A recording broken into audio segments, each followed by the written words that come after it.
তো আপনি এই ভিডিওটা কিভাবে বানাবেন তা এই ভিডিওতে শিখবেন।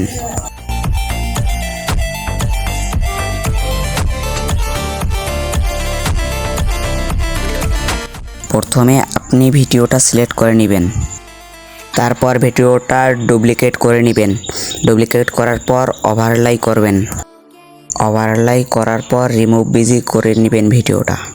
তো একটু অপেক্ষা করুন রিমুভ বিজিটা হয়ে যাওয়ার পর। তো ভিডিওটা আমার রিমুভ বিজি হয়ে গেল। তারপর আপনি ভিডিওর ব্যাকগ্রাউন্ডে হ্যালো বুলার সার্চ দিয়ে প্রথম ইফেক্টটা দিবেন। তারপর স্পিডটা 0 করে দিবেন, তারপর এটা 35 করে দিবেন, তারপর বুলারটা ফুল ভিডিওতে করে দিবেন। দেওয়ার পর আবার ইফেক্টে সার্চ করবেন হ্যালো বুলার দিয়ে, ইফেক্টটা যতদূর সম্ভব ততদূর দিয়ে ইফেক্টটা ওয়াল ভিডিওতে করে দিবেন। তারপর আবার ইফেক্টে সার্চ করবেন ব্ল্যাক ফিশ 2, তারপর একটা ইফেক্ট দিবেন। ইফেক্ট দেওয়ার পর স্পিডটা 0 করে দিবেন, দেওয়ার পর ইফেক্টটা ওয়াল ভিডিওতে করে দিবেন। তো এই ছিল আমাদের ভিডিও। ওটা ভালো লাগলে লাইক কমেন্ট শেয়ার করে জানাবেন। ধন্যবাদ।